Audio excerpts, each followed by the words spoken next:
मुंदांखा देंखोगिरि महरगिरि बिथां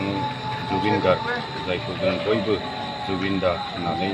जों गाबज्रियो बिथांखौ थांनाय 19 सेप्तेम्बर 2025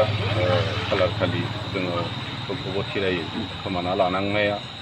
गासै असमबासि नर्थ इस्ट आरो सारा भारतबासियावनो माने मोनसे दुखुनि रादाब होनानै गालाङो साफ्रोमबो दिनै मोनसे दुखु सुख आरो बिथांखौ खोमाना लानायनि थाखाय बयबो गाबखांदों मानो होनोब्ला बिथाङा जिहेतु बेवहाय खुनु जाथि धोरोम बेफोरखौ नायालाबासिनो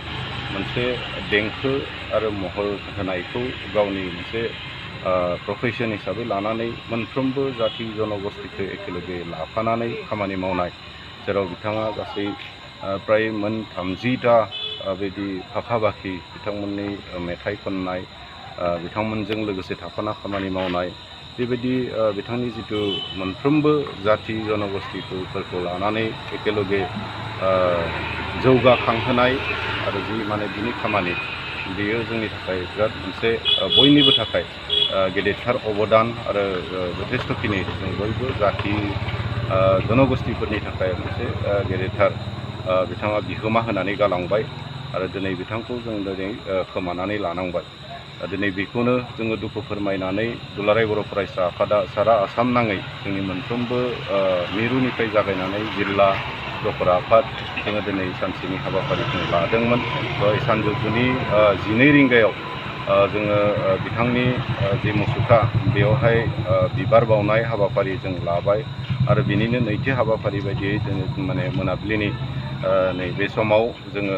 बिथांखौ गोसोखांनानै बिथाङा जिहेतु 52 बोसोर बयसावनो अबथिरायै जिउ गोमालांबाय दा बिनि थाखाय 52टा जों आलारि बाथि सावनानै बिथांनि सोरगोआरि जिउमानि गोजोनथिनि थाखाय जों आरज गाबनाय बे हाबाफारिखौ जों लादों दिनै उदालगुरि जिल्ला दुलाराय बर' फरायसा आफादाबो बे दुलाराय बर' फरायसा आफादनि जि थांखि आरो बे उद्देश्यखौ मोगथां महर होनो जाफुंसार होनो थाखाय जों खामानि मावदों आरो लोगोसेनो जुबिन दानि जि मोनसे जों बयनिबो थाखाय जि मोनसे अबदान बेखौ अराय जों गोसोखांथि हिसाबै लाखिनो थाखाय जों गासै हाबाफारिफोरखौ जों मावनाय जादों आरो जों खोब माने जोंनि दुलाराय बर' फरायसा आफाद उदालगुरि जिल्लानिफ्रायबो बिथांनि बिसि न'खरनि साफ्रोमनिसिम जोङो कन्डलेन्स जों जासिदों आरो जोंनि दुखु फोरमायनायखौ जों बावहरनाय जादों। गोजोन्थों।